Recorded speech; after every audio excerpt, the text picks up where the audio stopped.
हरिनाथ भगवान गौरी ज्ञानेश्वर महाराज जगद्गुरु तुकाराम महाराज शंकरम एकनाथ महाराज सद्गुरुदेव महाराज छत्रपती शिवाजी महाराज धर्मवीर संभाजी महाराज श्री संत सावता महाराज अवधूत चिंतन श्री गुरुदेव बजरंग बली की जय नमः पार्वती पते शिव हर हर सद्गुरु स्वामी दिव्यानंद गुरुजी महाराज की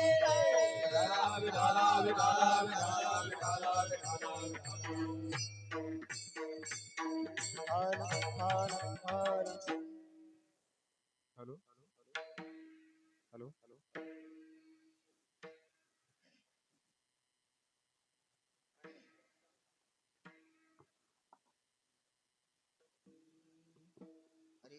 शरीराची होय माती शरीराची होय माती कोणी न येते सांगाते सारे अवघे कामे खोटे अंते जाणे मसनवटे गोत घरे टाकोने सारे शेवटे गावाचे बाहेरे स्वजनाने गणगोत उपाय नाही हो चालत सारे अवघे कामे खोटे अंती जाणे मसनवटे ऐसे स्वप्नवत असार नरहरी जोडी तसे कर सारे अवघे कामे खोटे अंती जाणे मसनवटे नमो विठ्ठला राजया पांडुरंगा नमो रुक्मिणी माऊली ज्ञान गंगा नमो पुंडलिका नमो चंद्रभागा नमस्कार माझा रुक्मिणी पांडुरंग करू प्रथम नमन दुसरे चरण संतातिया दुसरे चरण संतातिया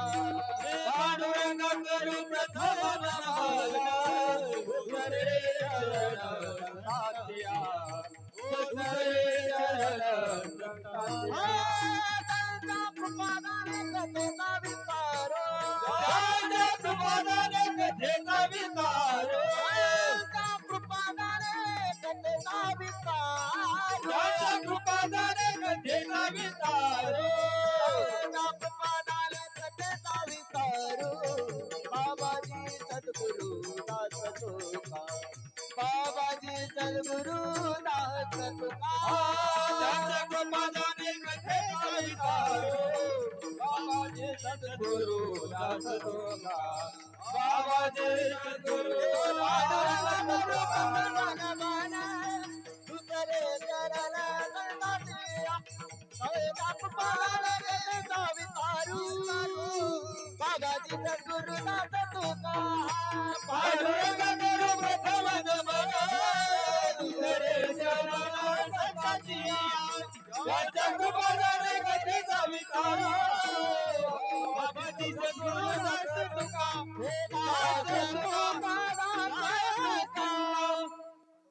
प्रथम नमन दुसरे चरण संदाजी त्यांच्या कृपादाने कथेचा विस्तारू बाबाजी सद्गुरुदास तुका गुरुवर ब्रह्मा गुरुवर विष्णू गुरुर्देव महेश्वरा गुरुर साक्षात परब्रह्म तस्मै श्री गुरुवे नमः लोकाभिरामं रणरंगधीरं राजीव नेत्रं रघुवंशनाथं कारुण्यरूपं करुणाकरन्तं श्रीरामचन्द्रं शरणं प्रपद्ये मनोजवं मारुततुल्यवेगं जितेन्द्रियं बुद्धिमतां वरिष्ठं वातात्मजं वानरयूथमुख्यं श्रीरामदूतं शरणं प्रपद्ये विठ्ठला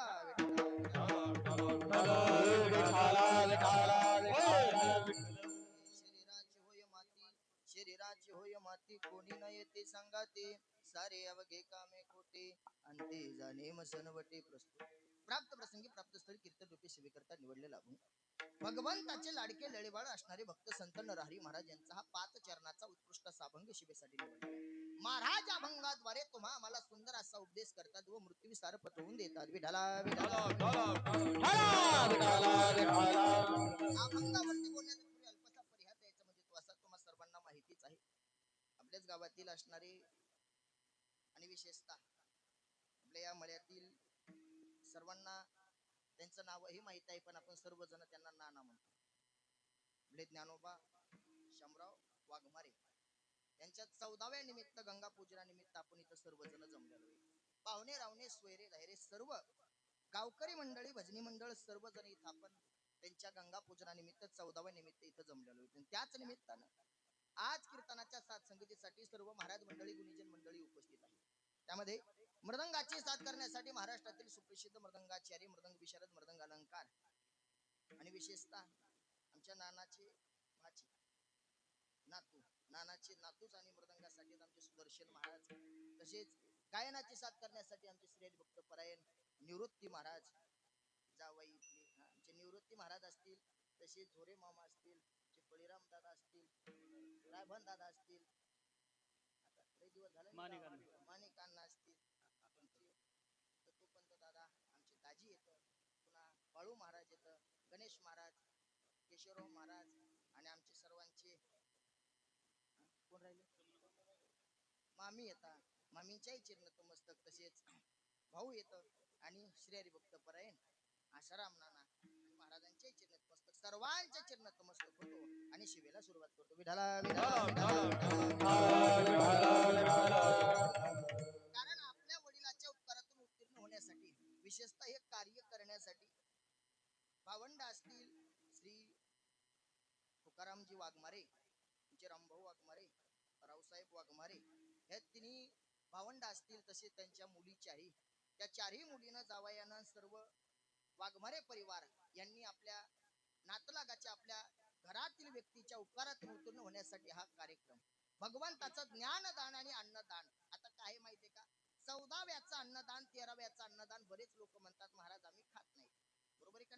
बरेच जण म्हणतात खात नाहीत, पण मला असं वाटतं 14व्याला 13व्याला जर कीर्तन असेल आणि कीर्तन झाल्याच्या नंतर जर एखादा म्हणला मी काशीला गेलतो मी हे खात नाही, मग ते डबल एकदा काशीला जावं. विठाला काय कारण आहे? त्याचं एक कारण आहे बघा, कारण भगवंताच्या नामामध्ये एवढी ताकद आहे, कितीही अपवित्र असणार ते पवित्र करण्याची ताकद जर कशात असेल तर भगवंताच्या नामचिंतनामध्ये. आणि भगवंताचं नामस्मरण झाल्याच्या नंतर जर अन्न पवित्र राहत असेल किंवा एखादा आहे का देह पवित्र करायचं असेल, आपलं हे देह पवित्र करायचं असेल तर आपल्याला काय करावं लागतं? जोवदे अच्युत सर्व काळ, जोवदे अच्युत सर्व काळ, जोवदे अच्युत सर्व काळ, जोवदे अच्युत सर्व काळ, पवित्र तने आवाने पुण्यवंत, जोवदे अच्युत सर्व काळ, जोवदे अच्युत सर्व काळ, जोवदे अच्युत सर्व काळ,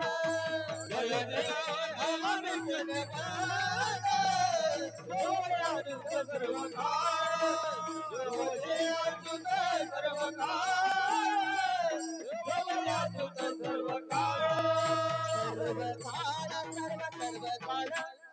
पवित्र तो देह वाणी पुण्यवंत, जोवदे अच्युत सर्व काळ. आहे का बरं?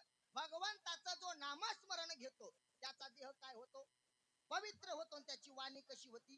पुण्यवंत होती. पण ऐका, वाणी पुण्यवंत होती, देह पवित्र होतो जो अच्युत म्हणजे भगवंताचं भजन करतो. आता भगवंताचं भजन केल्याच्या नंतर वाणी पुण्यवंत होती, देह पवित्र होतो. भगवंताच्या नामात एवढी ताकद आहे, देह पवित्र झाल्याच्या नंतर देह अपवित्र राहत नाही. आता ऐका, आपल्याला जर पवित्र व्हायचं असेल तर आपण काय म्हणतो?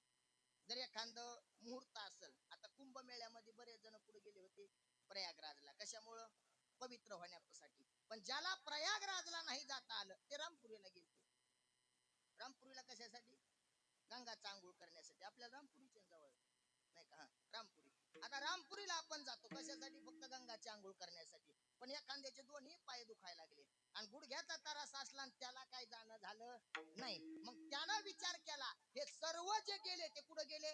रामपुरीला. रामपुरीला गेले ते पवित्र झाले आणि आपण घरी राहिलो ते अपवित्र राहतो का? होय, कसवाले कस करायचं? म्हणजे बरोबर आहे का नाही? आता बाकीचे गेले गंगामध्ये स्नान केलं त्यांनी, ते पवित्र झाले. मग घरी बसलेले ज्यांचे गुडघे दुखायला लागले ते म्हणले महाराज जे गंगाला गेले ते पवित्र झाले हो, पण आता आम्ही काय करावं? महाराजांना सोपा पर्याय सांगितला, तुम्ही तिथं जाऊ नका, इथंच म्हणा. काय? सकळ दोष जाते भंगा सकळ दोष जाती भंगा जाती भंगा सकळ हा वाटो मला गंगा गंगा सकळ दोष जाती भंगा सकळ दोष जाती भंगा सकळ दोष जाती भंगा वाचे मला गंगा गंगा सकळ दोष जाती भंगा सकळ दोष जाती भंगा सकळ दोष जाती भंगा विचार जर केला तर शास्त्रासारखं कठोरही काही नाही आणि खरा विचार केला तर शास्त्रासारखं नरमही कोण नाही बघा मायाळू हे कोण नाही विचार जर केला तर आऊजासारखी कडक आपलं मिक्सर कोणतंच नाही खरंय का नाही नारायणराव खरंय का नाही पण जर मिक्सर लावता आला त्याच्यासारखं गोड कोणतं नाही तर त्यांची साऊंड सिस्टीम आहे आमच्या नारायणरावची चांगली त्यांची गाजलेली नामांकित साऊंड सिस्टीम आहे बघा आता ऐका म्हणजे विचार जर केला तर शास्त्रासारखं कठीण कोणीच नाही आणि खरा विचार केला आणि शास्त्राची जर दया पाहितली तर शास्त्रासारखं दयाळू सुद्धा कोणी नाही महाराज शास्त्र का कठीण आहे शास्त्र आपल्याला भेव दाखवत काय दाखवतंय भेव दाखवतंय आज बघा तुम्ही जर आपण देवाचं नामस्मरण नाही घेतलं आणि कदा एखाद्या वेळेस आपण गेलो तर आपल्याला शास्त्र भीती दाखवतंय काय होतं महाराज ज्यानं देवाचं नामस्मरण केलं नाही नाथ महाराज त्याला सांगते तर तुझं हे तोंडच नाही नामाविना मुख भेव दाखवलं का नाही आपल्याला किती भेव दाखवलं आता पुन्हा ऐका ज्यानं नामस्मरण केलं नाही आणि तो जर गेला गेल्याच्या नंतर त्याला न्यायला येण्यासाठी देव येत नाही तर त्याला यमाचे दूत येतात आणि येत असताना नेत असताना कसं नेत येत सगळ्यालाच माहिती तुम्हाला नाही का तरी पण धन्यवाद विठाला मारिती तोडीती झोडती निष्ठुरा मारिती झोडती निष्ठुरा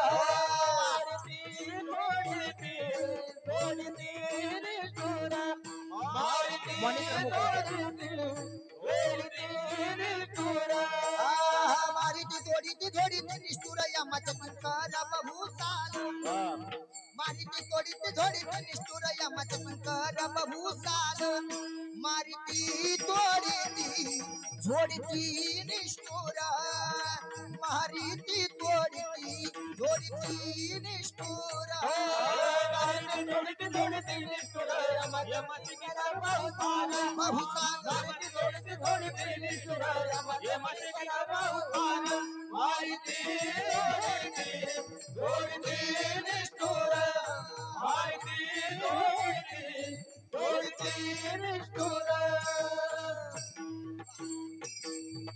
ज्यानं देवाचं भजन केलं नाही ज्यानं देवाचं नामस्मरण केलं नाही त्याला नेण्यासाठी कोण येतं यम येतात आणि नेताना कसं नेतात मारिते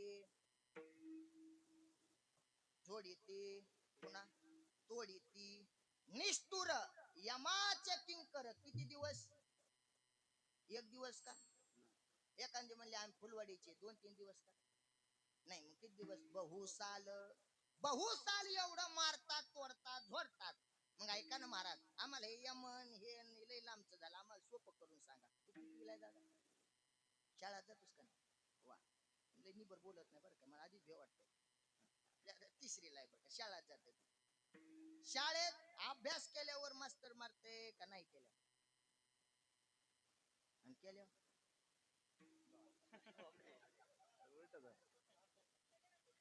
एवढं बारीक लक्ष द्यावं लागतं पिताना धन्यवाद सुधरलं नाही काय होत नाही जर शाळेत अभ्यास केला नाही तू कितीला वागा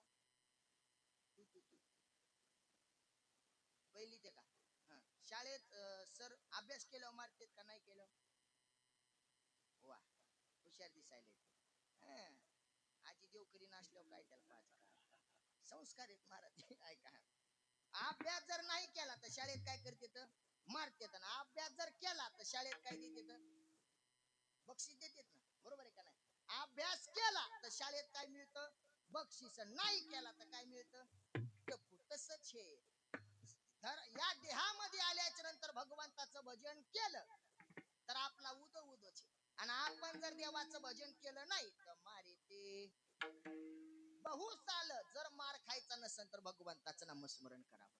आणि आपण ज्यांच्या 14व्या निमित्त गंगा पूजनानिमित्त जमलेलो आहेत त्यांचं अखंड जीवन जर कशात गेलं असेल तर भगवंताच्या नामस्मरण. ऐका बरं, त्यांना बोलायला बरोबर येत नव्हतं, त्यांना भाषा सुद्धा बरोबर बोलता येत नव्हती, पण राम स्पष्ट म्हणता येत होतं. काय म्हणायचे ते? राम म्हणायचे. आणि मला वाटतं अखंड हरिनाम सप्ताहामध्ये जर सर्वात महत्वाचं काय असेल तर काय? विना पहारा. बरोबर आहे का नाही? विना पहारा. आणि त्यांनी जोपर्यंत होते तोपर्यंत त्यांच्या जीवनामध्ये त्यांनी काय केला? विना पहारा. बरोबर आहे का नाही? आणि विना पहारा घेत असल्याच्या नंतर माणसाला असं तरी कीर्तनात बसल्यावर बरोबर बोलू वाटलं तर बोलता येत नाही, पण भजन करू वाटलं करता येते नाही तर करीत बी नाही. बरोबर आहे का नाही? महाराज विठ्ठला विठ्ठला म्हणले तर आपण विठ्ठला विठ्ठला म्हणायचं का नाही? ज्याच्या त्याच्या मनावर आहे, कारण आम्ही काय म्हणू शकत नाही, तर तुम्ही म्हणाल म्हणित. धन्यवाद. म्हणजे ज्याच्या त्याच्या काय मनावर आहे, पण विना घेतला तारवा जोत लागत आणि भजन करावंच लागत आहे. रामकृष्ण हरी तरी म्हणावंच लागत आहे. मग ज्यांच्या आपण या कार्यासाठी जमलेलो आहे त्यांचं जीवन मात्र अखंड भजनामध्ये आहे. आम्हाला असं वाटतं ज्या दिवशी ते आजारी होते त्या दिवशी सुद्धा सप्त्यालाच होते. बरोबर आहे का नाही? तिकडेच होते सप्त्याला आणि तेव्हा सुद्धा त्यांचं नामस्मरणच चालू होतं. भाग्याची गोष्ट आहे बघा. अहो, माणसं जिवंत असताना देवाचं भजन करणं हे पुण्य आहे, पण मरायच्या वेळेस जर त्याच्या मुखाला रामकृष्ण येत असेल त्याच्यासारखा भाग्यवान दुसरं. तुका म्हणे तुका पर नाही, तुका म्हणे तुका पर नाही, तुका म्हणे तुका पर नाही, तुका म्हणे तुका पर नाही. कालिदासा नामाले मुखा, कालिदासा नामाले मुखा, तुका म्हणे तुका पार नाही, पार नाही, तुका म्हणे तुका पार नाही. अंत कालिदासाच्या नामाले मुखा, अंत कालिदासा नामाले मुखा, तुका म्हणे तुका पार नाही, ओ तुका म्हणे तुका पार नाही. अंतकाळी ज्याच्या नाम आले मुखा, महाराज म्हणतात त्याच्या सुखाला पार नाही. जगद्गुरु तुकोबराय वर्णन करतात. ऐका बरं, भगवंताच्या नामामध्ये एवढी ताकद आहे. अहो, ते कसंही घ्या तरी सुद्धा आपला उद्धार करण्याची ताकद आहे बघा. आजा मेळ हा पापी होता, पण त्यानं देवाचं नामस्मरण आवडत नव्हतं, पण साधूची संगती जीवनामध्ये एवढी महत्वाची आहे. साधू आपल्या घराला आल्याच्या नंतर सहज सांगितलं, बाबा नको देवाचं नामस्मरण करू, पण आता जे झालेलं लेकरू आहे ना त्या लेकराचं नाव तरी काय ठेव? नारायण ठेव. आता लेकराचं नाव नारायण ठेव म्हणल्याच्या नंतर म्हणला हा देवाचं तर नाव घ्यायचंच नाही, पण आता पोराचं नाव नारायण. महाराज काय म्हणले तर, आणि महाराज असे होते ते म्हणले जोपर्यंत तो आमचं ऐकत नाही तोपर्यंत आम्ही इथून जाणार नाही. आणि काही काही महाराजांना कदर दिलं असं वाटतं लवकर जा. आता आपल्या गावामध्ये आता समजा काही मागायला जर आली आणि आल्याच्या नंतर समजा एखादा जर असा लयच माणसाचे चेहरे बघून ते बसत दारामध्ये, चेहरा बघून बसले, समजा अण्णा तुमच्या घरी आले आणि आल्याच्या नंतर ते सहज म्हणले तुमचा स्वभाव लय गोड आहे, तुमच्यासारखा माणूस या गावामध्ये दुसरा कोणीच नाही, सज्जन माणसं आहेत तुम्ही, तुमच्या घरून मला शेरभर गवण्याची इच्छा आहे. मग आता समजा आपण जर म्हणलं नीट भर देतो, नाही नाही नाही नाही, तुम्ही जोपर्यंत शेरभर देणार नाही तोपर्यंत मी दूध हलणार नाही. तुम्ही रागानं बोला, प्रेमानं बोला, पण जोपर्यंत शेरभर देणार नाही तोपर्यंत मी हलणार नाही. मग घरच्या सगळ्यांना म्हणलेले महाराज तुमचं जमायला लागले, जाता विचारे का काय सांगा? नाही नाही, अरे हे म्हणाले शेरभर घेतल्याशिवाय मी जाणार. घरचे म्हणते जाऊ द्या पाहुणे याचा टाइम झालाय, त्याला शेरभर नाही 1.5 शेर द्या, पण इथून जाऊ द्या. कशामुळं? कारण जास्त वेळ जरी हे केलं आपण तर त्याच्यामध्ये काय आपलीच फजिती. आता भगवंताचं नामस्मरण एवढं सोपं आहे. त्यानं सांगितलं देवाचं नाव तुला घ्यायचं नाही, घेऊ नको, पण या लेकराचं नाव देवाचं ठेव. आता त्याला वाटलं जर मी यायचं ऐकलं नाही तर हे महाराज लोक काही जाणार नाही. सांगितलं ठेवतो, आणि त्यानं नारायण नाव ठेवलं. ऐका बरं, नारायण ठेवलं आणि लास्टचं लेकरू म्हणजे शेंडीफळ. जरा कसं असतं, लाडका असतं. लाडका असल्यामुळं त्यानं सारखं काही जरी काम असलं तर नारायण, जेवायला बसायचं असलं तर नारायण नारायण नारायण, फक्त काय म्हणायचा? नारायण म्हणा. एक वेळेस असं झालं, त्याची जाण्याची वेळ आली आणि ज्या वेळेस त्याला काळ न्यायला आला ना, त्याला शेवटच्या काळात त्याच्या शेवटच्या श्वासाला फक्त एकच इच्छा होती की माझ्या मुलानं माझ्या समोर असावं. म्हणून त्यानं त्या काळात सुद्धा त्यावेळेस सुद्धा फक्त नारायण म्हणला. काय परिणाम झाला? त्यासाठी विमान पाठविले, त्यासाठी विमान पाठविले, त्यासाठी विमान पाठविले. धन्यवाद विठ्ठला विठ्ठल. कारण पुत्राच्या लोभे म्हणे नारायण, त्यासाठी विमान पाठविले. पुत्राच्या लोभामुळं काय म्हणला तो? नारायण म्हणला. आता देवाचं नाव घेतलं का नारायण म्हणला? काय म्हणला?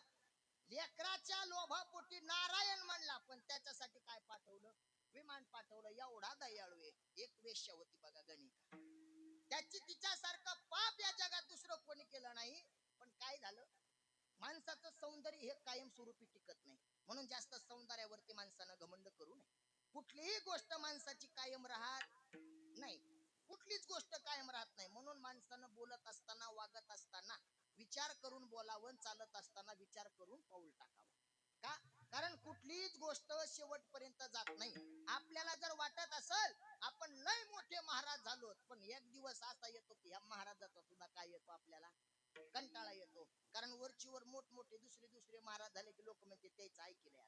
आता काय करा, दुसरे महाराज घ्या. आता आमचे सुदर्शन दाजी एवढा सुंदर मृदंग वाजवते, आता तरुण वयामध्ये एवढा मृदंग वाजवला. अजून 20-25 वर्षांना जर म्हणले बलवान त्याला ना, आता ते कळू, आता त्याचा हात एवढा चलत. आता आमचे निवृत्ती महाराज लय भारी म्हणते पण आता ते जरा वय झाल्यामुळे जास्त त्याला आकार म्हणता येत नाही. एखादा म्हणला माऊली महाराजाच कीर्तन घ्या, ते तवाला उड्या हानीत होत. आता थकले. आता कधी ज्या वेळेस माणसाचं वय झालं की माणसावरती प्रेम सुद्धा, माणसावरती श्रद्धा सुद्धा तेवढी राहत नाही. मग आता किती आपण प्रयत्न करा, कायम स्वरूपीच टिकून काही राहत नाही. कायम स्वरूपीच टिकून काही राहत नाही. मग आता तिला तसंच सौंदर्य गेलं आणि सौंदर्य गेल्याच्या नंतर तिच्याकडे कोणी लक्ष देत नव्हतं. मग आता काय करावं? आता माझं मन लागत नाही म्हणून तिने एक पोपटाचं पिल्लू पाळलं बघा, राघू त्याचं नाव. आणि राघू राघू म्हणायची ती. असं पोपटाचं पिल्लू पाळलं आणि ज्या वेळेस तिचं मरण जवळ आलं त्यावेळेस तिनं राघूला आवाज द्यायच्या ऐवजी राघव म्हणण्यात आलं. काय म्हणण्यात आलं? राघव. राघव म्हणण्यात आलं. राघव नाव कोणाचं? रामप्रभूचं. कौशल्य माता प्रेमानं रामप्रभूला राघव म्हणायचे. दशरथ राजा राघव म्हणायचे. आणि राघव म्हणण्यात आली तरी सुद्धा त्या वेश्येचे, गणिकेचं काय झाला? उद्धार झाला. अहो एवढं माझ्या भगवंताचं सोपं नामस्मरण जर आपण घेतलं तर आपला सुद्धा उद्धार होतो. विठाला महाराज, हे झालं जिवंत माणसासाठी. मग आता तुम्ही सांगतात की तरणा भाग्यवंत नटे हरी कीर्तनात. मग आतापर्यंत आम्ही पाप केलंय, आतापर्यंत कधी देवाचं भजन केलं नाही, मग आता आम्ही काय करावं? महाराज म्हणले आता केलं ते केलं, झालं गेलं. पुढं मिळालं, झालं गेलं, गंगेला मिळालं. पण नका करू नाश आयुष्याचा, नका करू नाश आयुष्याचा, नका करू नाश आयुष्याचा. आता तरी पुढे हाची उपदेश, आता तरी पुढे हाती उपदेश, आता तरी पुढे हाती उपदेश. नका करू नाश आयुष्याचा, नका करू नाश आयुष्याचा, नका करू नाश आयुष्याचा.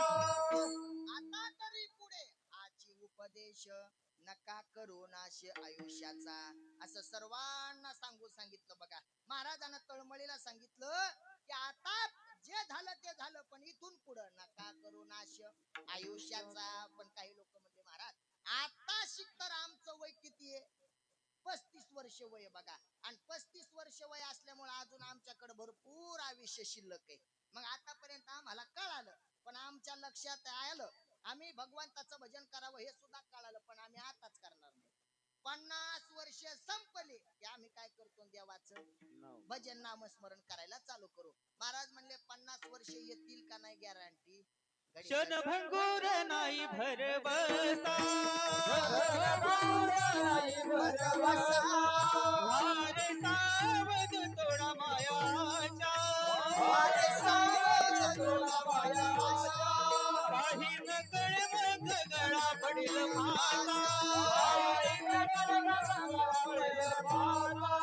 पुढे हुशार थोराय वळता राम राम स्वराधी राम राम समराधी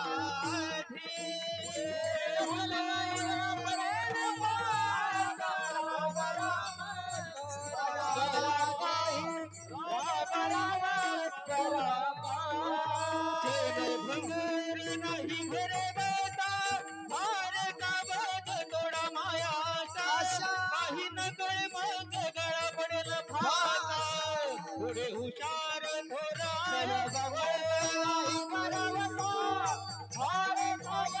थोडा मायाचा काही नकळ मग गळा पडेल फाता पुढे हुशार थोरा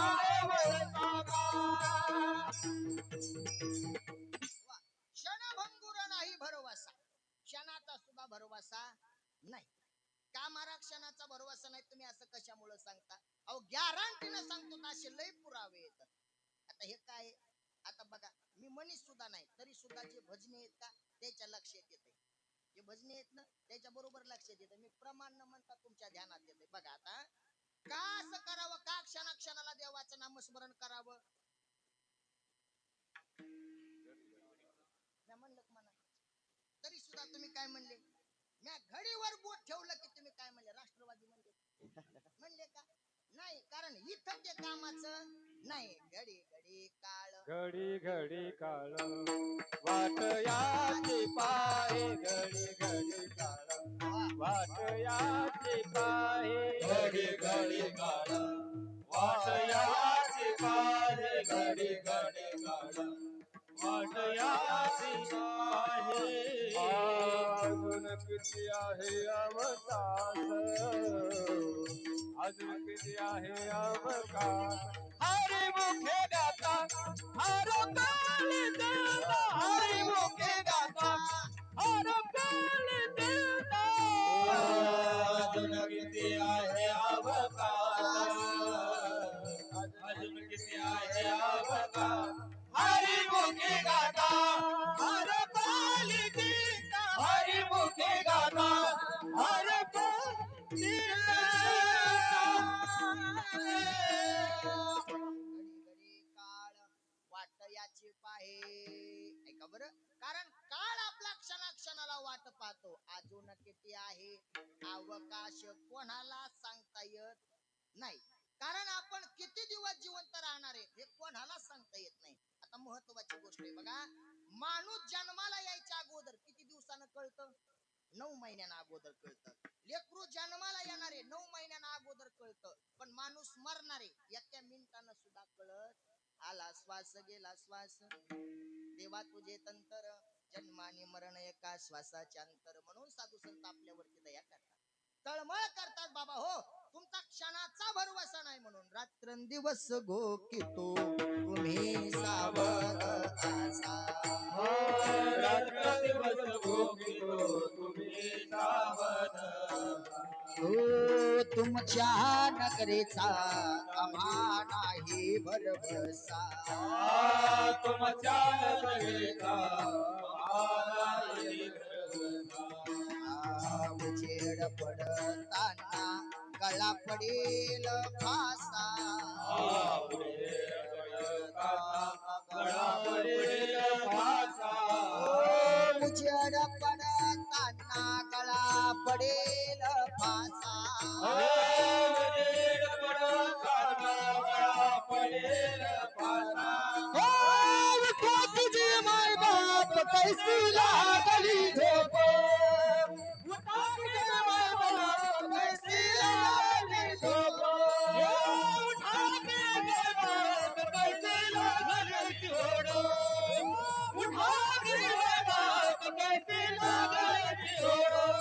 आता जागा रे भाई नो जागा आता जागा रे भाई नो जागा आता जागा रे भाई नो जागा आता जागा रे भाई नो जागा आता जागा रे भाई नो जागा आता जागा रे भाई नो आता जागा रे भाई नो जागा आता जागा रे भाई नो जागा चोर निघलेले रोणी बागा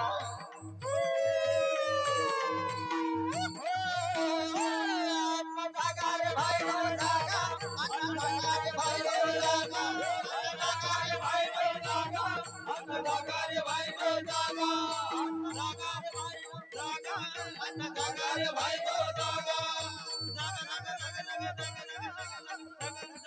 जागा साधू संत आपल्यावरती एवढी दया करतात. महाराज म्हणतात रात्रंदिवस भूकितो तुम्ही कसे राहा सावध राहा. बरं का सावध राहा? तुमच्या नगरीचा नाही बरोबर ऊसाला पाणी द्यायचा टाइम आणि योगायोगानं कॅनलचं पाणी आलं आणि लाईट काय टायमाला राहत नाही म्हणून लोक काय म्हणते 3-4 दिवसच पाणी राहणार. आता तुम्ही काय राहा आता उसावाले येत ना तुम्ही काय राहा सावध राहा. कशामुळं? कारण लाईट कधी जाईल याची गॅरंटी नाही. तुमच्या नगरीचा आम्हा नाही भरवसा. आणि एखाद्या वेळेस तुम्ही सावध बी झाले तर उजेड पडताना गळा पडेल फासान मग काय होईल महाराज.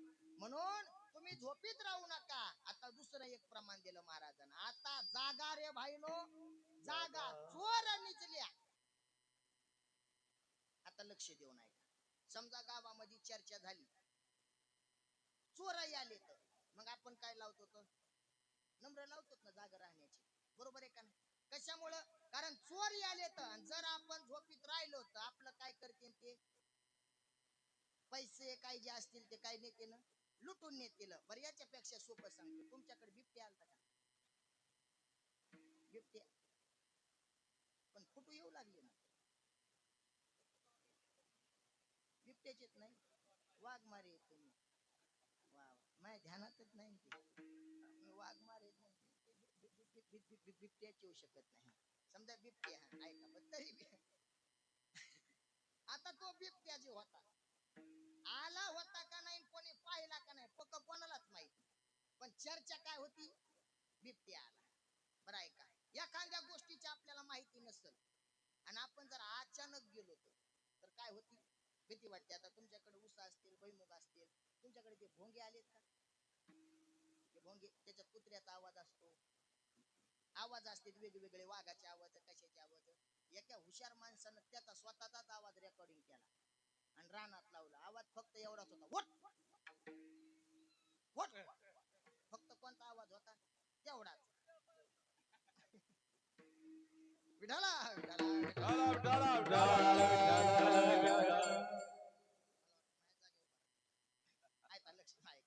त्याच्यात आवाज काय होता फक्त उठ आवाज होता. आता ऐका ज्याला हे माहिती नव्हतं तो एकदा योगायोगानं त्या शेतात गेला आणि शेतात गेल्याच्या नंतर तो आपला बसला. जसा बसणार तशा तेवढ्यात आवाज आला भोंग्यातून उठ. त्यानं जसा आवाज ऐकला तसा तो निघाला आणि निघाल्याच्या नंतर ते रानावाल्याला म्हणलं बरी सोंग अगोदर सांगाव का नाही इकडे माणसं होते मी कशाला गेलो असतो तिकडे. ते म्हणले माणसंच नव्हते तिकडे. मग कोण होतं? ते म्हणला तो भोंग्या लावलेला होता. आधी सांगायचं म्हणला मी मरायची पाळी आली नाही ते उठ म्हणलं मी पळालो म्हणला. आता लक्ष देऊ नये का? आता त्या भोंग्याला आपण काय झालो घाबरलो तर बिबट्याला काय झालो घाबरलो तर चोराला सुद्धा आपण घाबरतो तर पण मरणाला घाबरत नाही. ही दुःखाची गोष्ट आहे. विठाला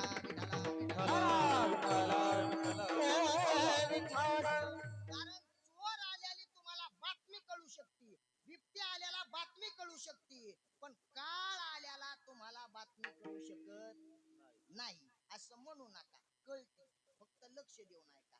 कारण मी सुरुवातीला सांगितलं शास्त्रासारखं कठोर दुसरं कोणी नाही आणि शास्त्रासारखं दयाळू बी दुसरं कोणी नाही. बघा आता मला फुलवाडीचे माझ्यावरती लई उपकार येतात. आम्हाला तुम्ही भरपूर दिवस सांभाळलेले. या फुलवाडीचे उपकार काही केल्यानं फिटणार नाहीत. बघा कारण काहीच नसताना सुद्धा आज जर मी उभा असेल हे सगळे उपकार फुलवाडीकरांचे मी कधीच विसरू शकत नाही महाराज. म्हणून ऐका शास्त्राची आपल्यावरती एवढी कृपा आहे. जन्मायचं 9 महिन्यानं अगोदर कळत पण मरणाचं सुद्धा तुम्हाला मी वर्षांना अगोदर सांगतो. जन्म तरी 9 महिन्यानं अगोदर कळतं पण मरणाचं वर्षांना अगोदर सांगतो. फक्त लक्ष देऊ नये का? या वर्षामध्ये आपण मरणार आहेत का नाही हे जर बघायचं असलं तर प्रत्येकाच्या कपाळावर रेघा असतात. बघा घरी गेल्यावर बघा आता भिंगा काय असतात रेघा असतात. कोणाच्या 4 असतात कोणाच्या 5 असतात कोणाच्या 6 असतात. त्या रेघा ज्या असतात जर 4ला 4 किंवा 5ला 5 रेघा जर स्पष्ट दिसल्या रोज तर समजायचं आजपासून वर्षभर आपल्याला काय भेव नाही. आता 6 महिने येऊ आता 6 महिने नाही का जरा गडबडी आपल्याकडे 10 मिनिटं राहिले 6 महिने आपले असे डोळे झाकायचे आणि डोळे झाकल्याच्या नंतर आपल्या डोळ्यासमोर जर फक्त काळा कुट्ट अंधारा असला, घरी गेल्या झाकून बघा, काळा कुट्ट अंधारा असला तर समजावं 6 महिन्यात आपण जाणार. आणि जर बारीक बारीक बारीक बारीक जर मुंग्या आल्या तर म्हणायचं 6 महिने जरी काही जरी दुखलं तरी आपल्याला काय होत नाही. आपले बोट असे कानात टाकायचे, घरी गेल्या असे कानात टाकायचे आणि जर असा चुई आवाज आला, चुई आवाज आला तर काय म्हणायचं 3 महिने काय भेव नाही, 3 महिने काही भेव ना, कसं घसरून पडा काही पडा 3 महिन्यात भेव नाही. आणि जर चुई आवाज आला नाही म्हणायचं पोरा हो चांगलं गा रे बाबा, कोणाला वाकडं तिकडं बोलत असला तर बोलू नका, माणसाच काय खरं नाही. कधी 3 महिने. आता या पहिल्या दिवसाचं सांगतो, आता लय 3 महिने झालं, 6 महिने झालं, वर्ष झालं. आजचा दिवस, आजची रात्र आपण सकाळी झोपेतून उठलो, रात्र पाहणार आहेत का नाही हे जर बघायचं असलं तर सकाळी झोपेतून उठल्या आरसा घ्यायचा आणि असं आरशात बघायचं. आरशात बघितल्याच्या जर नाकाचा शेंडा आपल्याला दिसला, आरशात तर दिसणारच आहे, सरळ बघायचं असं, मी कसं बघायलो असं सरळ बघायचं आणि सरळ बघून जर नाकाचा शेंडा दिसला, बारीक लक्ष द्या, तरी बी द्या महत्वाचं आहे, बारीक नाकाचा शेंडा बघायचा. नाकाचा शेंडा दिसला तर आपल्याला एखाद्या ऊसाच्या गाडीनं जरी धडकिलं तरी सुद्धा आपल्याला काही होत नाही, पाय मोडन हात मोडन पण काही होत नाही. आणि नाकाचा शेंडा दिसला नाही तर निवृत्ती महाराज त्याच दिवशी म्हणायचं त्याची देणी बोला रामकृष्ण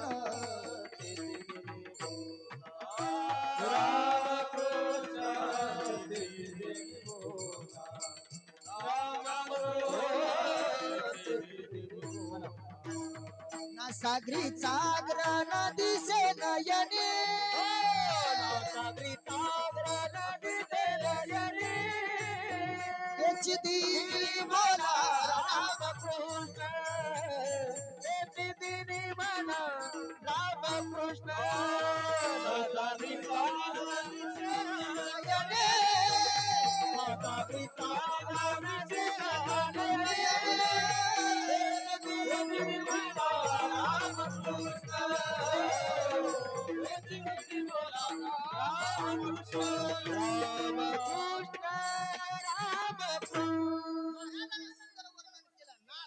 नयने, न दिशे नयनी त्याची देणी म्हणा किंवा बोला रामकृष्ण महाराज. आता आम्हाला कळालं, मग त्या दिवशी जर आम्ही रामकृष्ण हरी म्हणलं तर काय होईल, तुमच्या शरीराचं सोनं होईल. आणि जर तुम्ही भजन केलं नाही तर असंही तुम्हाला काय येणार आहे, काळण्यालाच येणार आहे. ऐका बरं, हे लोखंड आहे, हे खांब कशाचं आहे, लोखंडाचं आहे. या लोखंडानं जर लोखंडच राहिलं तर कालांतरानं या लोखंडाचं काय होणार आहे नारायण भाऊ, काय होणार आहे, माती होणार आहे. पण या लोखंडानं जर परिसराची संगत केली तर त्या लोखंडाचं काय होणार आहे, सोनं होणार आहे. बरोबर आहे का नाही. आता हे जसं लोखंड आहे तसं हे बी लोखंडाचे काय, लोखंडाचे. या देहानं जर या देहात येऊन काहीच केलं नाही तर एक दिवस काय होणार आहे, महाराज अभंगाचे शरीरात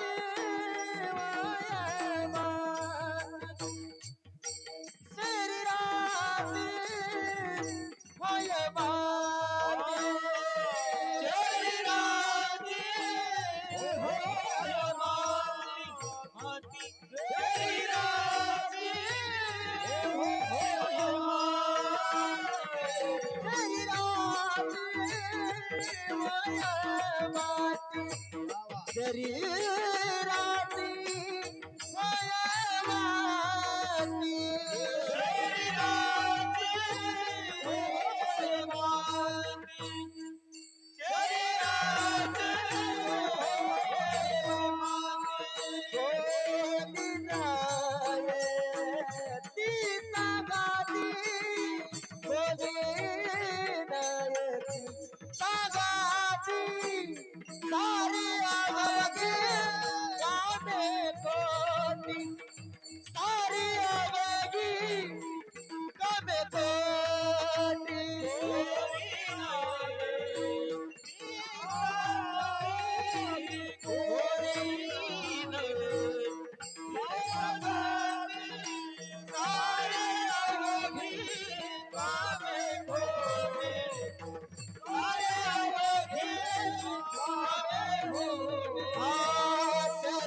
संतांची किंवा भगवंताच्या नामाची संगती केली तर या देहाचं सुद्धा काय होतं, सोनं होतं. पण या देहानं जर या देहात येऊन भजन नाही केलं, संतांची संगती नाही केली तर नरहरी महाराज म्हणतात शरीराची होय माती. या शरीराची एक दिवस काय होणार आहे, माती होणार आहे. सोपं उदाहरण जर सांगायचं झालं तर ऐका बरं. आता आपण कुंभारवाड्यातून, आता सध्या उन्हाळा चालू होणार आहे काही दिवसांनी, का झाला नाही, होईल आता समजा थोड्या दिवसात उन्हाळा चालू होणार आहे. आणि उन्हाळा चालू झाला तर आपण पाणी थंड होण्यासाठी खेडेपाड्यातले लोक काय आणतो कुंभारवाड्यातून,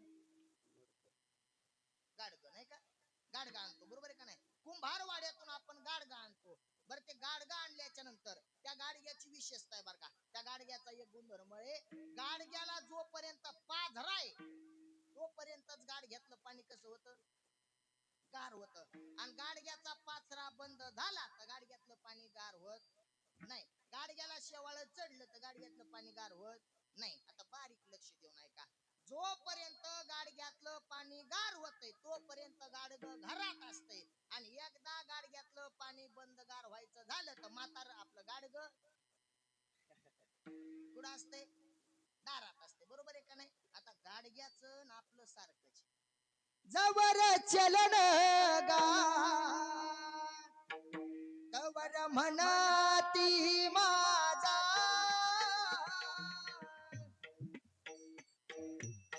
मानिती लहान थोर सर्व सुखाची काजा इंद्रिय मावळले. जोपर्यंत गाडग्यातलं पाणी गार आहे तोपर्यंत गाडग घरात आहे. गाडग्यातलं पाणी गार व्हायचं बंद झालं तर गाडग दारात आहे. त्याच वेळेस परत आपण गाडग्याची बायकोच म्हणू आपण, परत एक आणतो आपण बारीक रानात मला, तिला काय म्हणते तुमच्याकडे, केळी. वा धन्यवाद, अभ्यासात भर झाली. आमच्याकडे बिंदी म्हणते, केळी समजा, केळी. आता ती केळी अरे आपण आणतो तर त्या केळीची विशेषता बघा, जोपर्यंत केळीतलं पाणी पाझर आहे तोपर्यंत केळीतलं पाणी कसं होतंय, गार होतंय. आणि एकदा काय त्या केळीनं बिनकीनं नातू सांभाळायचे बंद केले की आपलं हुटकल हुटकल हुटकल हुटकल, एकदा काय तिच्यातलं बी पाणी गार व्हायचं बंद झालं तर त्या केळीला सुद्धा आपण किंमत देत नाही. आता गाडग्याची विशेषता, पाणी गार व्हायचं बंद झालं गाडग्याची किंमत संपली. केळीतलं पाणी गार व्हायचं बंद झालं केळीतली किंमत संपली. आपण माणूस गेल्याच्या नंतर समोर धरायला एक जण ते गाडगा आणतो, बरोबर आहे का नाही. ते गाडगा आणतो, त्याच्यामध्ये काय ठेवतो, गौरी विस्तव ठेवतो. आणि गौरी विस्तव ठेवल्याच्या नंतर त्याच्यातून काय निघतो, धूर निघतो. ज्या ज्या वेळेस आपण असं प्रेत यात्रेला जातो ना, प्रेत यात्रेत गेल्याच्या नंतर प्रत्येक गोष्ट आपल्याला शिकण्यासारखी आहे. आजचं कीर्तन गेलेल्या माणसासाठी नाही, इथं बसलेल्या माणसासाठी असतं. तुम्ही कोणत्याही विद्वान कीर्तन करायला विचारा का, अहो गेले तर गेले, पण ते गेले, एक दिवस आपल्याला सुद्धा जायचंय. मग ते गेले, त्यांच्या जीवनाचा उद्धार झाला. आता आपल्याला जायचं असेल तर आपोली आपण करा सोडून आपला उद्धार कसा करायचा आता बघायचं. आपण प्रेताला गेल्याच्या नंतर त्याच्यातून धूर निघतो, तो धूर आपल्याला शिकवतो किती बी कमव शेवटी धूर आहे. शेवटी काय धूपनाचे काय धूर आहे. हिला दोन दोन कीर्तन केले तरी तुहा बी काय धूरच आहे. काय शिकवतं आपल्याला ते गाडग. बरं तिथं गेल्याच्या नंतर ते प्रेताला प्रदक्षिणा केली की त्याला बारीक त्याचे तुकडे करत येतात, त्याचं खापर सुद्धा पुन्हा दिसू देत नाही. आता पहिल्या गाडग्यातलं पाणी गार व्हायचं बंद झालं त्याची किंमत संपली. केळीतलं पाणी गार व्हायचं बंद झालं त्याची किंमत संपली. ते प्रेताला नेलेलं गाडग एकदा फोड, त्याची किंमत सुद्धा संपली. पुन्हा प्रेतावरती आपल्या इकडे पैसे टाकण्याची पद्धत, तुमच्याकडे आहे का पैसे टाकतो ना असे. बरं पैसे टाकत असताना असे टाकते असे टाकते,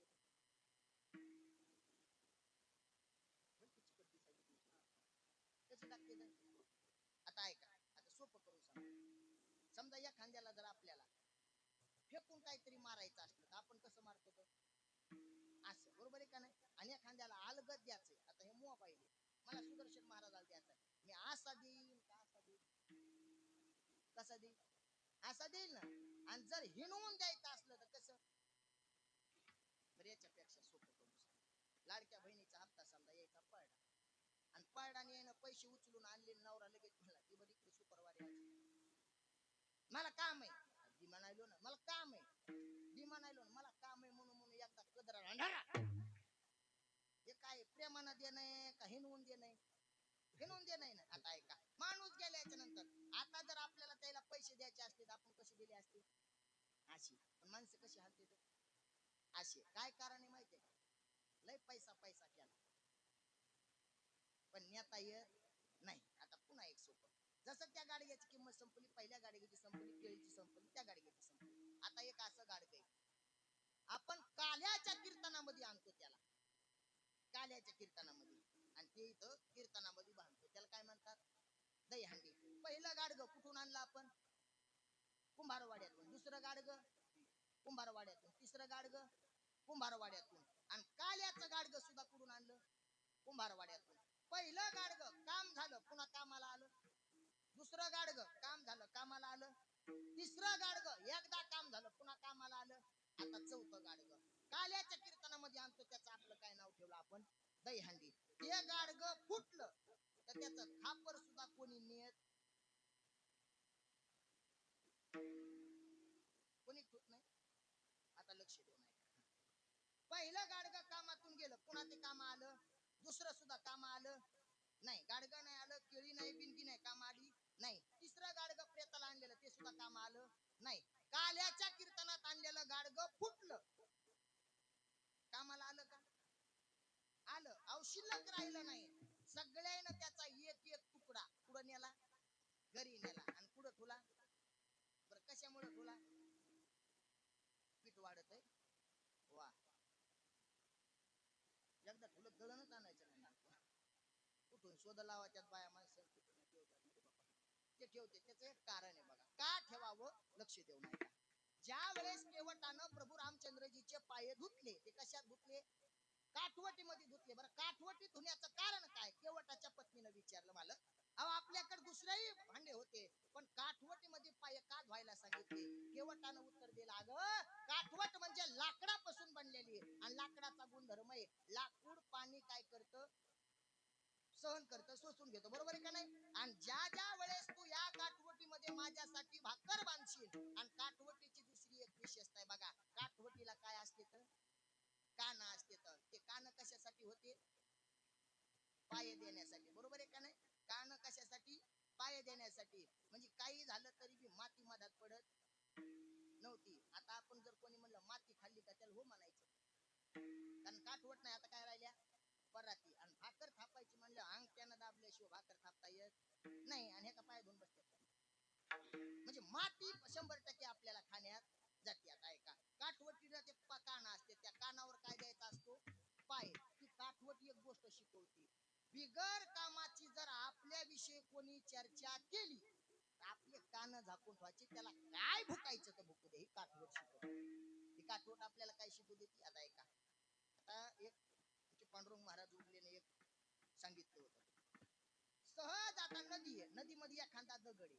आता तो दगड पाणी अडवण्याचा प्रयत्न करतो पण पाण्याचा जर प्रवाह जर चांगला असेल आणि मोठा असेल तर पाणी त्या दगडाच्या नादी लागत नाही. एक तर दोन्ही दिशेनं त्या दगडाला मदत घेतो आपलं आपलं पुढे चालण्याचं काम करतो. कोणाला काय बदनाम करायचं कोणाला कसं बोलायचं बोलू द्यायचं त्याच्याकडे लक्ष द्यायचं नाही.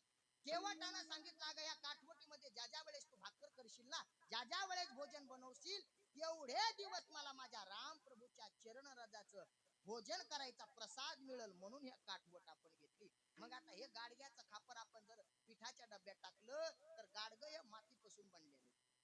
कशापासून मातीपासून. आणि त्याचाही गुणधर्म आहे माती काय करते शोषून घेते बरोबर आहे का नाही. आणि काल्याचा प्रसाद दही काल्याचा ते गाडगं शोषून घेतो. आणि ज्या वेळेस आपण ते पिठाच्या डब्यात ठेवू जेवढे दिवस पिठाच्या डब्यामध्ये ते खापर आहे तेवढे दिवस काल्याचा प्रसाद खाल्ल्याचं पुण्य आपल्या पदरात पडतं. म्हणून ते खापर न्यावं. म्हणून काय करावं ते खापर न्यावं. आता मला सांगा पहिलं गाडगं कामा नाही आलं दुसरं गाडगं कामा नाही आलं तिसरं गाडगं कामा नाही आलं पण चौथं गाडगं कुठलं तरी सुद्धा काय आलं कामाला आलं. त्याच गाडग्याला प्रत्येकानं प्रश्न विचारला का रे बाबा तुझे आतापर्यंतच एकही नातलं कामाला आलं नाही पण तू मेल्यावर सुद्धा लोकांच्या कामाला आला. तू असं केलं काय. त्यानं एकच सांगितलं मी बाकीच्या लोकांचा विचारच केला नाही मी फक्त देवाचा विचार केला म्हणून मी मेल्यावर सुद्धा काय झालो कामाला आलो. 2 तास काल्याच्या कीर्तनामध्ये स्वतःला लटकून घेतलं म्हणून माझं खापर सुद्धा वाया गेलं नाही. माणसासाठी किती बी तुम्ही जीवन चांगलं जगा, शेवटी लोक तुम्हाला नाव ठेवणार म्हणजे ठेवणार. पण जर तुम्ही लोकांकडे लक्ष दिलं नाही, हे जुनिया जन भक्ती करा. महाराज म्हणतात या लोकांचा विचार करू नका. हे लोक प्रत्येकाला नाव ठेवतात बघा. एखादा पाहुणा सारखं चांगलं गोड बोलत असेल, पाहुणा आपल्याकडे येत असेल आणि पाहुणा जर आपल्याकडे प्रत्येक वेळेस फोन केला की येत असेल तर लोक म्हणते तर काय पाहुणा आहे बाबा, येता जाता घर बुडविले. येता जाता त्यानं आमचं काय केलंय, घर बुडवलंय. आणि एखाद्या पाहुण्याला फोन केला ते फोन पाहुणा आलाच नाही म्हणते तर भेटीशी नव जाता म्हणे ती हा निष्ठुर. आणि एखादा जर गेला तर म्हणतात येता जाता घर बुडविले. एखाद्या पाहुण्याला बोलायचा नाद नाही, न बोलता म्हणे ती गर्विष्ठ. आणि एखादा जर दिसन त्याला राम राम राम राम राम राम बहु बोले म्हणता म्हणे ती हा वाचाळ. एखादा जर लय बोलायला लागला तर काय म्हणते हे वाचाळ माणूस सारखं बडबड बडबड करते.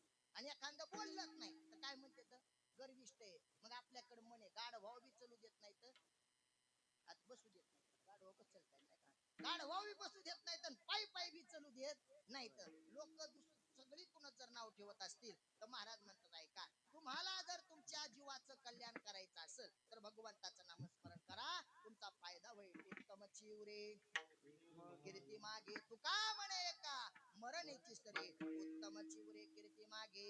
आणि ज्याच्यासाठी तुम्ही अट्टहास करताल, ज्याच्यासाठी तुम्ही तळमळ करताल ना, ज्या संसारासाठी तुम्ही धडपड करतात, हे आपले ते आपले म्हणतात, याच्यातलं कोणी तुमच्या सोबत येणार नाही.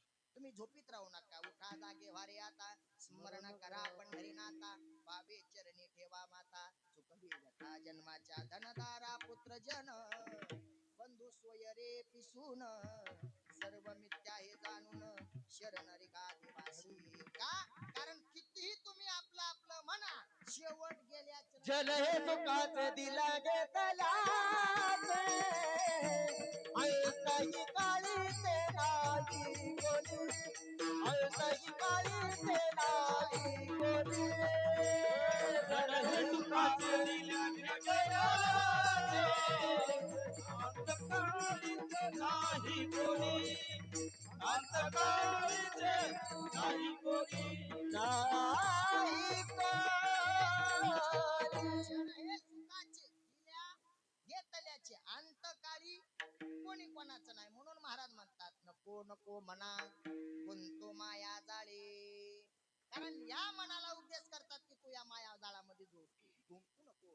का कारण ज्या वेळेस आपला शेवट येतो, नरहरी महाराज वर्णन करतात अवघे सारे कामे खोटे, हे सर्व खोट आहे, फक्त खरं एकच अंती जाणे मसनवटे.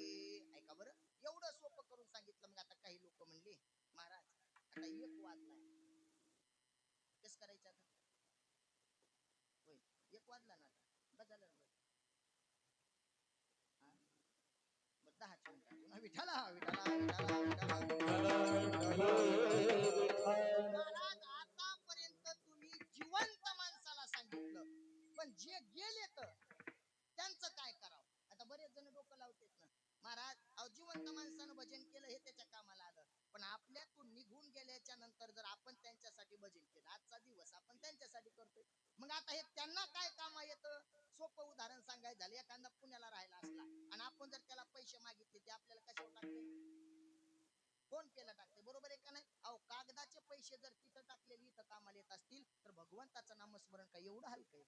इथं घेतल्याच्या नंतर त्यांना सुद्धा कामा येतं, असं सांगताय महाराज. बरं हे आपण ते आपल्या त्यांच्या कामात जर नाही आलं तर आपल्याला याचा काही त्रास होतो का, 100% त्रास होतो. आपल्याला पितृदोष सांगतात. काय सांगतात, पितृदोष.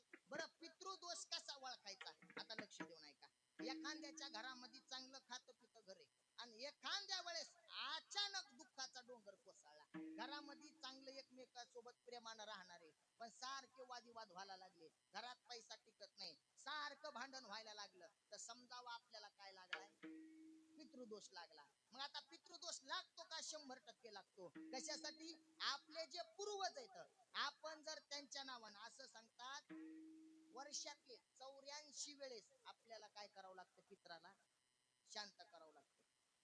आपल्याला 84 दिवस, किती दिवस? 84 वेळेस. असं म्हणल्याच्या नंतर आता हे लय दाट झालं नाही का?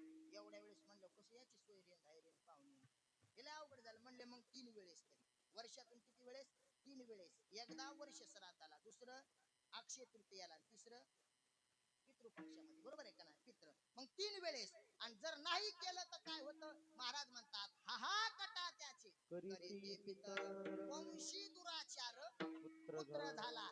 आपल्या नावानं ते तळमळ करतात, आणि आपल्या नावानं जर तळमळ केलं तर आपल्याला ते जसा आशीर्वाद देतात का, तसा आपल्याला शाप सुद्धा देतात. आणि पितराच्या शापातून आपल्याला देव सुद्धा वाचवू शकत नाही. आणि शाप कसा सांगतात देतात माहितीये का?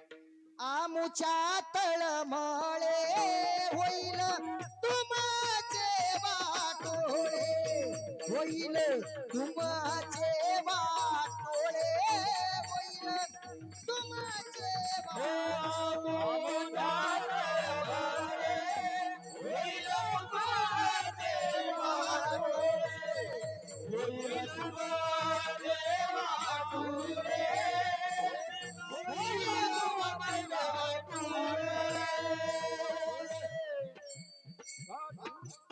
कोणा जर राग आला तर बोट मोडतात. हा हा कटा त्याची करीती पितर. कशासाठी? वंशी दुराचार पुत्र झाला, याच्यासाठी आम्ही एवढं केलं. आणि हा साधा आम्हाला पितृपक्षामध्ये जीव सुद्धा घालत नाही, आमचे पित्र सुद्धा घालत नाही, म्हणून आपल्या नावानं बोट मोडतात. आणि जास्तच राग आल्यावर म्हणतात आमोच्या तळमळे होईल तुमचे वाटुळे. मग आपल्याला शाप लागल्यावर काय होतं? काही करायला लागलं की उलटच होतंय सगळं. काही करायला लागलं की काय होतंय? उलट होतं. एखादा व्यवसाय आपण चालू केला, आणि चालू केल्याच्या नंतर कशाच्या अपेक्षानं करतो? याच्यावर आपल्याला काय मिळेल? पैसा मिळेल. पण सगळं उलट होतं, त्याच्यामुळेच आपल्यावर कर्ज होतं. काही आपण केलं की उलटी गाडी होत असेल तर समजा पितृदोष लागला. मग आता ह्या पितृदोषातून मुक्त होण्यासाठी काय करावं लागेल? सोपं साधन आहे बघा. आपल्याला जर आपल्या पितृदोषातून मुक्त व्हायचं असेल तर सोपं साधन आहे, आपण त्यांच्या नावानं श्रीमद भागवत कथा लावावी. जर त्यांच्या नावानं श्रीमद भागवत कथा लावली तर आपण आपल्या पितृदोषातून काय होत होतं? मुक्त होत होतं. मग फुलवाडीचे माणसं म्हणते ना, हा आम्हाला भागवत कथा लावायला लावा, आणि तुम्ही गावाच्या थैल्या भरून घेऊन जा. सोपे आहेत महाराज लोक, तुम्ही म्हणजे लय हुशार. बरं नका लावू भागवत कथा, 1 दिवसाचं काय ठेवा? कीर्तन ठेवा. आता 1 दिवसाचं कीर्तन ठेवलं तरी सुद्धा आपले पूर्वज शांत होतात. मग असं म्हणल्याच्या नंतर काय म्हणले, हा आम्हाला कीर्तन ठेवायला लावा आणि 1 दिवसात फजिती करायला लावा. एक तर भजनी भेटत नाही, तर गायक भेटत नाहीत, पक्वद वाटत भेटत नाही, तर आम्ही हुशार माणसं आहेत म्हणून पाहुणे रावणेत महाराज लोक केले म्हणून जमलं महाराज आज. नाही तर काय सोपं होतं का आता इतक्या गडबडीच्या टायमात? कारण आज बघा जावाईत म्हणून जमलं नाही तर काय होत होतं म्हणजे. आता सर्वजण मग आता काय करावं? 1 दिवसाचं आम्हाला कीर्तन बी जमत नाही, मग आम्ही काय करावं? म्हणले आता याच्यातून एक सोपं करा. याच्यातून काय करा? एक सोपं साधन करा. म्हणजे आपले पूर्वज ज्या तिथीला गेलेत ना, ती तिथी ध्यानात धरायची. हे काय करायचा? तिथी ध्यानात धरायची, आणि त्या तिथीला सर्व घरातले एकत्रित बसायचं, आणि सर्व घरातल्यानी एकत्रित बसायचं. आतापर्यंत खर्चाचं सांगितलं, पण आता फुकटचा चाललाय. आता लक्ष देऊ नये का, खर्चाच्या भानगडीत पडायचं नाही. आता मी जरा तुमचाच महाराज असल्यामुळे फुकट सांगतो बरं काय. कीर्तन बी फुकट, सगळंच फुकट सांगत असतो मी. फक्त आजच बरं काय, नाही तर तुम्ही रेकॉर्डिंग करता. आजच लक्ष, काहीच हरकत नाही, काहीच हरकत नाही. जरा गरज चालली पण काहीच हरकत नाही तर बरं आहे. काय काय हा, ज्या वेळेस आपण सर्व घरातल्याने एकत्रित बसायचं, आपल्या पूर्वजाचा फोटो आपल्या समोर ठेवायचा, आणि माझ्या ज्ञानोपरायाचा हरिपाठ सहकुटुंब सहपरिवारांना घ्यायचं. महाराज काय फायदा होईल? पूर्वजा वैकुंठ मार्ग सोपा, पूर्वजा वैकुंठ मार्ग सोपा पूर्वज वैकुंठ, मार्ग सोपा पूर्वज वैकुंठ. ज्ञानदेव सांगे झाला हरिपाठ, ज्ञानदेव सांगे झाला हरिपाठ, ज्ञानदेव सांगे झाला हरिपाठ, ज्ञानदेव सांगे झाला हरिपाठ.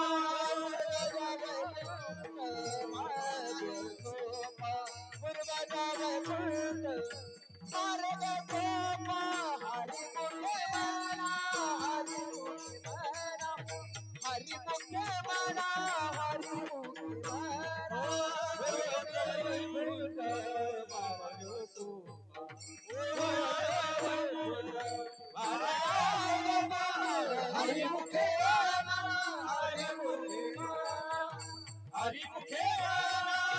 हरिमुखे हरिमुखे म्हणारा.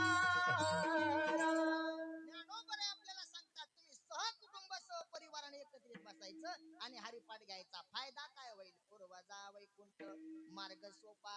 आणि वैकुंठाला गेलेला देह हा कधी अतृप्त नसतो आणि तृप्त जीव कधी शाप देऊ शकत नाही. एखाद्याच्या घरात नित्य नेमानं हरिपाठ चालू आहे आणि तरी सुद्धा एखाद्यानं जर पितृदोष जर काढला तर त्याला म्हणायचं महाराज तुम्ही डबल एकदा शिकायला जा. कशामुळं? कारण ज्ञानोबरायावरती आमचा एवढा विश्वास आहे. ज्ञानोबरायानं आम्हाला स्वतः सांगितलं हरिपाठ केल्याच्या नंतर पूर्वजाला मोक्ष मिळतो. एवढंच नाही, अहो देवाचं नामस्मरण करा. फायदा काय होतो? एकाच पक्षाचा नाही, दोन्ही पक्ष पायी उधार. दोन पक्ष पाय उतरते दोन पक्ष पाय उतरते. काल वेळ नाम उच्चारिता नाही. काल नाम उच्चारिता नाही. काल वेळ नाम उच्चारिता नाही. काल नाम उच्चारिता नाही. दोन्ही पक्ष पायी उतरते. दोन पक्ष पाय उतरते दोन पक्ष पाय उतरते. उतरती पण ह्या टायमाला ज्ञान कसं बी घ्या. ज्ञानोबराय म्हणतात तुम्ही फक्त भजन करा. दोन्ही पक्ष पायी उद्धरते. म्हणजे मागची बी पिढीचा उद्धार होतो आणि पुढच्या बी पिढीचा काय होतो? उद्धार होतो. दोन्ही पक्ष जर उद्धारत असतील तर आपल्याला पितृदोष लागत नाही. महाराज आता तुम्ही 1:15 वाजले, आता तुम्ही लय सांगितलं आम्हाला उद्धाराचं, पण आता उद्धार होण्यासाठी भजन कसं करायचं एवढं सांगा. सोपं भजन आहे. विठोबा रखुमाई विठोबा रखुमाई. सर्वांनी